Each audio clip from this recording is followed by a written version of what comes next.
¿Querés lograr la excelencia académica? ¿Querés aprobar todo antes que termine el año? ¿Querés que te vaya muy bien en el laburo? Bueno, este video es para vos. ¿Qué vamos a ver? Algo que presento en mi libro, que va a salir dentro de poco, que es un concepto o una forma de ver los conceptos que yo no la había visto antes. Y quédate hasta el final del video, que al final te voy a contar otra parte que nadie te dice. ¿Cuál es la cuestión? Para lograr esa excelencia, ese rendimiento, aprobar, festejar, pasar Navidad tranquilo, necesitamos una sillita. Sí, una sillita. Una sillita de 3 patas. ¿Qué pasa si le sacas una pata a una silla de 3 patas? La silla se cae. Lo mismo que esto, necesitamos 3 habilidades.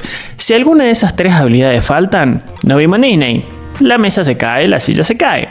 ¿Cuáles son estas 3 habilidades? La primera es la concentración, la segunda es la memoria y la tercera es la habilidad para comunicar. Pensemos, supongamos que somos tremendamente buenos hablando a una cámara, hablando a un público, pero no estudiamos, no sabemos qué tenemos que decir, no sabemos cuáles son las variables que condicionan a la demanda, o no sabemos cuáles son los factores que afectan el dólar, o no sabemos cuáles son las partes del cuerpo humano, pero no lo sabemos. Por más de que seas muy bueno hablando, si no tenés contenido, se corta la bocha. Supongamos que somos re buenos concentrándonos. Te concentrás, genial. Celular en blanco y negro, Pomodoro, Palacio de la Concentración, música para aumentar la concentración, de todo. Pero te cuesta recordar cosas de memoria. Y necesitamos cosas de memoria a largo plazo.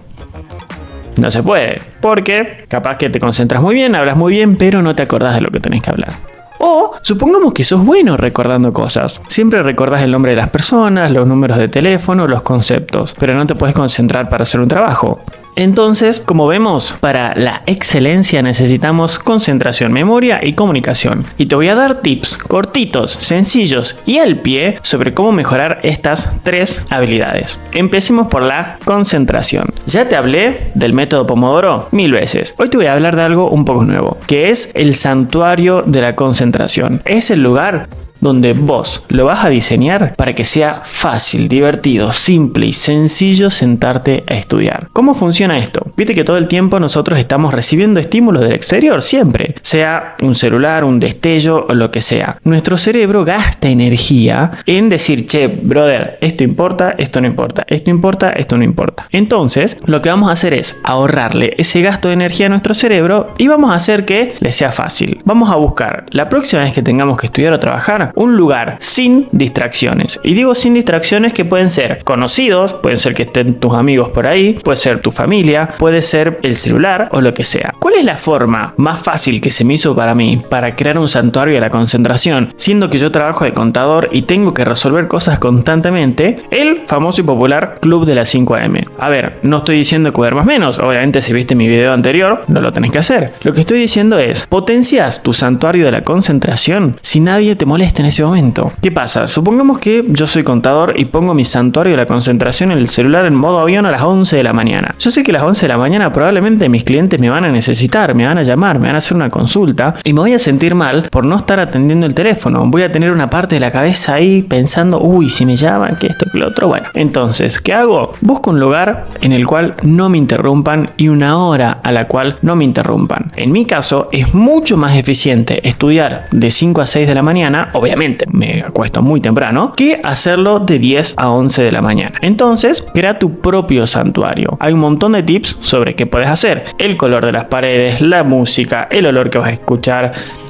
El olor que vas a escuchar, eso no era. El olor que vas a sentir, que vas a tomar, un montón de cosas. Pero la idea principal que te quiero dejar para que empecemos a masticar este concepto, que ya lo vamos a ver en más videos, es, fíjate que no te molesten. Puro, sencillo, cortito y al pie. Con eso te puedes concentrar mucho más. Y pasando a la memoria. No podemos recordar en lo cual no pensamos. O sea que si vos no prestás atención a algo, muy probablemente no vas a recordarlo. Así de sencillo. ¿A quién no le pasó, por ejemplo? Vas manejando y tu novia te viene hablando de algo, no sé, qué le pasó en su día y vos te colgás pensando en la ruta, en el semáforo, en lo que sea. Y después tu novia te dice, che gordo, ¿viste qué tal cosa? Y vos te quedás como, no. Y ¿Qué pasa? Como no le prestaste atención, eso para tu cerebro no existe, es invisible. Entonces, lo que vamos a hacer es, ya que aprendimos a concentrarnos, ahora vamos a prestarle atención a cómo memorizamos eso. Punto número 1, obviamente prestarle atención. Punto número 2, relacionarlo con algo raro. ¿Qué pasa? Supongamos que yo estoy ahora dando el video y de repente hago esto. Tuki, me saco la remera. Ah, no, mentira, no me la iba a sacar. Pero ¿qué pasa? Si vos decís en algún momento, che, ¿en alguna vez algún youtuber se sacó la remera mientras estaba dando un video? Sí, no sabés, había un flaco que se parece a Ned Flanders, que encima está tatuado, que se sacó la remera. En cambio, si yo te pregunto de acá a un año, che, ¿había algún youtuber con remera negra? Probablemente sí, probablemente no. La remera negra es algo usual. Entonces, ¿cómo aplica esto cuando tenemos que estudiar o aprender algo de memoria? Hácelo raro, ponele alguna definición rara. En un video puse el ejemplo de cómo hago para acordarme los nombres de las personas. Supongamos que no es un nombre de una persona, sino el nombre de un autor. Hay un libro muy bueno, te lo recomiendo, se llama Del querer al hacer, de mi amigo Jeremy Krijnbrik. Krijnbrik es un apellido rarísimo. Yo soy argentino, no holandés. Entonces, siempre se me hacía difícil nombrar el apellido de Jere. Primero porque no me lo acordaba, segundo porque era difícil de pronunciar y lo tenía que pronunciar muchas veces porque recomiendo su libro, porque estamos en conferencias, etc. ¿Qué hice para acordarme el apellido de Jere? Lo que hago es relacionar ese apellido con algo raro y visual. Entonces, Krijnbrik, Crying sería llorando en inglés, brick es ladrillo en inglés. Me lo imagino a Jere con un ladrillo llorando. Entonces, se me hace mucho más fácil. Nunca más en la vida me olvidé del apellido de Jere. Lo mismo lo podemos utilizar para cualquier cosa. Supongamos que estamos estudiando. Este ejemplo yo lo pongo de verdad. Yo soy profesor, entre otras cosas, de economía. Hay una cuestión que cuando estudias oferta y demanda, cómo se mueven las variables. Hay algo que se llama bienes complementarios. Quiere decir que necesitamos un bien para utilizar el otro bien. ¿Cuáles son los bienes complementarios por excelencia en Argentina? La coca y el fernet. Lo hago visual, lo hago relativamente raro porque en las universidades no es un ejemplo que se pongan las cuestiones de alcohol y demás. Y entonces para mis alumnos les es mucho más fácil recordar de memoria cuáles son bienes complementarios, diciendo que son la coca y el fernet, en lugar de decir el agroquímico A y el agroquímico B. De esta manera, al hacerlo raro, hacerlo conocido y hacerlo visual, ¿qué es lo que estamos haciendo? Estamos utilizando más regiones cerebrales. Y si te está gustando el video, este tips y muchos de los tips que tengo para darte, te pido por favor si puedes darle un like, una suscribida, una campanita y todo lo demás, porque de esa manera me estás diciendo, che Nico, la verdad que tu contenido está copado, me sirve y me apoyas para seguir haciéndolo.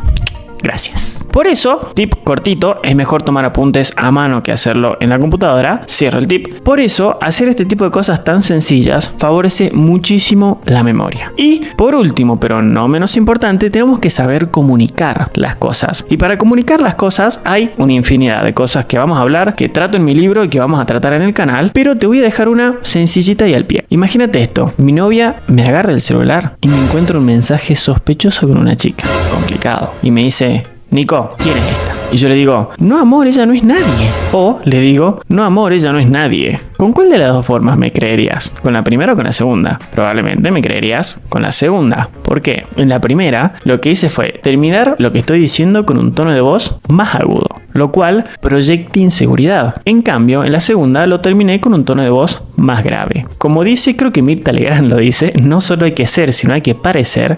Por ahí sabes muy bien el tema que tenés que explicar, ya sea en la universidad, en el colegio o en la empresa. Pero si te mostrás inseguro, transmitís inseguridad. Un buen tip para no hacerlo es ser consciente del manejo del tono de tu voz. Algo súper fácil, no tenés que hacer un posgrado en oratoria para hacerlo. La próxima vez que estés dando un examen oral, que te agarren siendo infiel, no, mentira, eso no. Lo que vas a hacer es terminar las frases con un tono de voz más grave. Y acá vamos a la parte final del video, en el cual te quiero comentar algo que voy a tratar después y que hablo mucho en mi libro, que es, no podemos pensar en ser productivos, aprender más, tener mejor memoria, mejor concentración, si no cuidamos el envase con el cual hacemos esto. Y es algo que a mí ahora me parece obvio. Si vos sos un deportista de cualquier rama, tenés que cuidar tu cuerpo, tenés que cuidar el envase para poder rendir. Nosotros somos exactamente lo mismo. ¿Cuál es la diferencia entre nosotros que queremos rendir en la universidad o en el trabajo con un deportista? Que el deportista, su trabajo es hacer esto si estás jugando al tenis. Nosotros tenemos que hacer muchas cosas, pero con esto. ¿Qué pasa? De la misma manera que entrenamos esto, tenemos que entrenar esto. Y de la misma manera que un un deportista se cuida para rendir al 100%, nosotros nos tenemos que cuidar para rendir al 100%. Quiero cortar con eso de desvelarse para estudiar, comer recontra mal para estudiar, matarse tomando café para estudiar. No tiene ningún tipo de sentido. ¿Querés ser productivo en serio? Cuida tu salud. ¿Querés saber cómo? Seguime. Cuando salga el libro, te recomiendo que lo leas y nos vemos en la próxima.